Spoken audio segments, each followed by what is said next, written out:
Salut à toutes et à tous, c'est Paul sur le Grand Méchant Loup et je suis très heureux de vous retrouver pour l'avant-match de France-Irlande. Donc match que la France doit gagner contre l'équipe qui est peut-être la deuxième meilleure adversaire de la France dans ce tournoi après l'Angleterre bien évidemment. Donc France-Irlande comme je le disais, 21h10 au stade Marcel Michelin à Clermont-Ferrand. Donc samedi soir, un horaire enfin normal, on le verra lors de cette vidéo. On va voir ça du coup dans toute cette avant-match avec comme d'habitude un plan en 3 parties. Mais avant toute chose, n'hésitez pas à vous abonner, ça m'aide beaucoup à développer le projet, à liker la vidéo, c'est bon pour le référencement, et aussi à mettre en commentaire votre pronostic et votre analyse, notamment sur la composition, ce sera un plaisir d'échanger avec vous.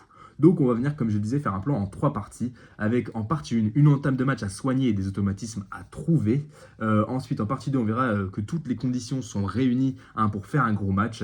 Et en point 3, on va quand même faire attention à cette équipe d'Irlande qui nous a posé un peu des problèmes ces dernières années. On verra ça tout à l'heure. Donc, en partie, comme je le disais, une entame de match à soigner et des automatismes à trouver. Donc, il va falloir faire une bonne entame de match parce que on est contre l'Irlande, qui est une équipe qui est au-dessus des équipes qu'on a déjà affrontées. Et si on fait une entame de match comme on a fait contre l'Italie et comme on a fait contre le Pays de Galles, eh ben on va se faire bouffer et on risque de perdre le match. Et même pour la confiance, je veux dire, en quête de la préparation de la finale contre l'Angleterre, il va falloir à un moment donné montrer qu'on est capable de faire un match complet, faire en quelque sorte un match référence où on joue pendant les demi-temps et où on attaque fort avec le ballon et où on essaye de marquer des essais. Voilà, lors de la première demi-heure, ce serait top.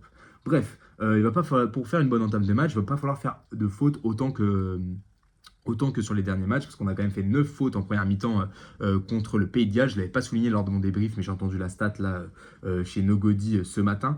Bref, il va pas falloir faire de fautes autant que les dernières fois. Donc ça, on imagine qu'elles vont travailler à l'entraînement aussi. Il va falloir aussi se trouver, combiner, oser. Et c'est peut-être ce qui va se faire chez les nouvelles joueuses qui jouent à l'arrière. Vu qu'on n'a plus Vernier, on n'a plus Grisé, bah, on peut plus se cacher. Et du coup, bah, c'était un peu ce qui s'était passé sur le dernier match, quand il n'y avait plus les deux cadors du centre, parce que maintenant, il faut faire sans elles. Hein. Mais quand il n'y a plus les deux cadors du centre, bah, forcément, les autres sont obligés de plus se dévoiler et de montrer ce dont elles sont capables. Donc on espère que ça va le faire et qu'on aura un match référence. Voilà, faire un match référence, c'est vraiment l'objet de cette première partie. On passe tout de suite à la deuxième partie avec toutes les conditions qui sont réunies pour faire un gros match. Je suis désolé, on est sur le troisième match, donc on n'est plus sur un coup d'essai. On est à domicile en plus, ça j'y viendrai après, mais on est sur le troisième match. Il va falloir commencer à trouver des automatismes et montrer que l'équipe va bien, qu'on est capable de faire un gros match. Il va falloir aller chercher, comme je le disais en première partie, un match référence. En France, du coup, comme je disais, on joue ce match en France, pardon, c'est ce qui a marqué en France sur ma fiche. Bref, on joue un match en France au stade Marcel Michelin, stade mythique. Donc toutes les conditions sont réunies. Vraiment, en plus, on joue à 21h10. Il n'y aura pas d'histoire de soleil. J'espère qu'il ne pleuvra pas. On verra.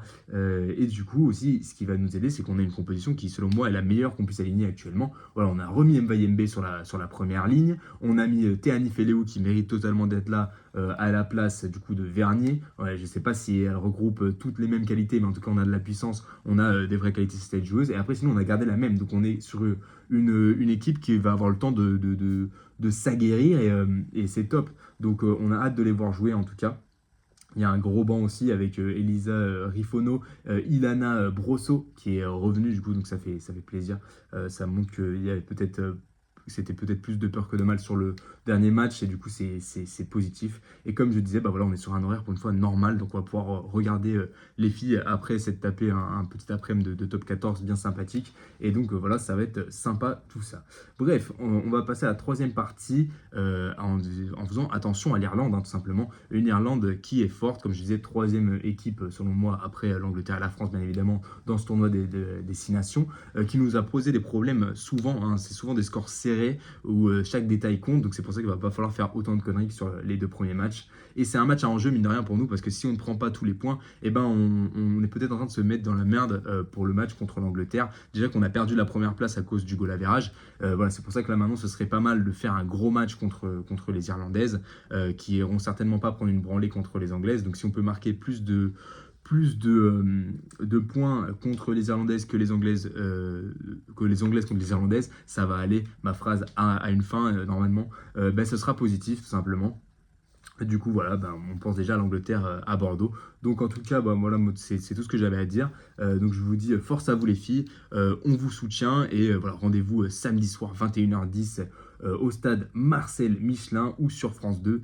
Et voilà, on se retrouve pour le débrief. Donc, abonnez-vous pour ne pas le manquer.